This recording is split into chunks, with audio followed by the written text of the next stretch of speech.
গাজীপুরে সাংবাদিক তুহিন হত্যায় গ্রেপ্তার এক নারীসহ 7 জনকে 2 দিন করে রিমান্ডে নিয়ে জিজ্ঞাসাবাদ করছে গোয়েন্দা পুলিশ। হত্যার ঘটনার সময় পুলিশের কোনো অবহেলা ছিল কিনা জানতে একজন এডিশনাল ডিআইজিকে প্রধান করে তদন্ত কমিটি করা হয়েছে। গাজীপুরের আইনশৃঙ্খলা পরিস্থিতি বিষয়ে পুলিশ কমিশনার বলেছেন, বন্ধ হয়ে যাওয়া কারখানার বেকার শ্রমিকদের ব্যবহার করে আইনশৃঙ্খলা পরিস্থিতির অবনতির চেষ্টা করছে বিগত সরকারের সমর্থকরা। গাজীপুর থেকে এনামুল কবির, রূপমের রিপোর্ট। শাপলা ম্যানশনের ঘটনার গ্রেপ্তার হয়েছে, কিন্তু সাংবাদিক তুহিন হত্যার মামলার বিচারের এখন গ্রেপ্তার কাউকে করে নাই। আমরা খুবই শঙ্কিত, আতঙ্কগ্রস্ত এই মহানগরের সাধারণ জনগণ। ছিনতাই আর চাঁদাবাজি প্রচুর পরিমাণ বেড়ে গেছে। গাজীপুরে বসবাসের অনুপযোগী হয়ে যাচ্ছে। আইন শৃঙ্খলার অবনতিতে নিরাপত্তার শঙ্কায় গাজীপুর মহানগরীর বাসিন্দারা। সবচেয়ে ব্যস্ত সড়ক ও সড়কদ্বীপ চান্দনায় ছিনতাই ঘটনার ভিডিও ধারণের সময় সাংবাদিককে কুপিয়ে হত্যা করা হয় প্রকাশ্যে।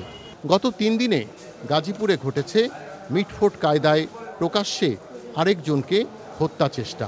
হত্যার পর এক নারীকে পানিতে ফেলে দেয়া ছাড়াও পাওয়া গেছে ব্যাগের ভেতর 8 টুকরো মরদেহ। সাংবাদিক হত্যা ঘটনায় 24 ঘন্টার মধ্যে 7 জনকে গ্রেপ্তার করে পুলিশ বলছে তারা সরাসরি হত্যায় অংশ নিয়েছিল। গ্রেপ্তারদের জিজ্ঞাসাবাদের জন্য রিমান্ডে নেওয়া হয়েছে।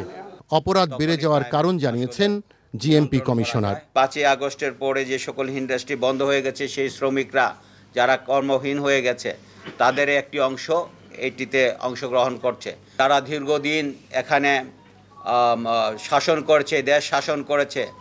এই জায়গাটি তাদের জন্য একটি খুব জোরালো জায়গা ছিল। সেই জল যখন রাজনীতি থেকে দূরে থাকে তখন তার যে সমর্থক আছে তারা প্রতিনিয়ত চেষ্টা করছে এটিকে আনস্টেবল করার জন্য। সাংবাদিক তুহিন হত্যার স্থানে সকালে প্রতিবাদ সমাবেশ করেছেন সাংবাদিক ছাত্র জনতা। পিটিয়ে হত্যা চেষ্টা ঘটনায় কাউকে গ্রেপ্তার করা হয়নি এখনও। মার্কাজ সড়ক এলাকায় ভেসে থাকা নারীর খণ্ডিত লাশের পরিচয় এখনও জানতে পারেনি পুলিশ। কিনারা হয়নি ব্যাগের ভেতর 8 টুকরো মরদেহ পাওয়া রহস্যের। গাজীপুরের এই আইনশৃঙ্খলা পরিস্থিতির উন্নয়নে বিশ্লেষকরা যাই বলুক না কেন, এখন প্রয়োজন যৌথ বাহিনীর সাঁড়াশি অভিযান। গাজীপুর থেকে এনামুল কবির, রূপম, চ্যানেল আই।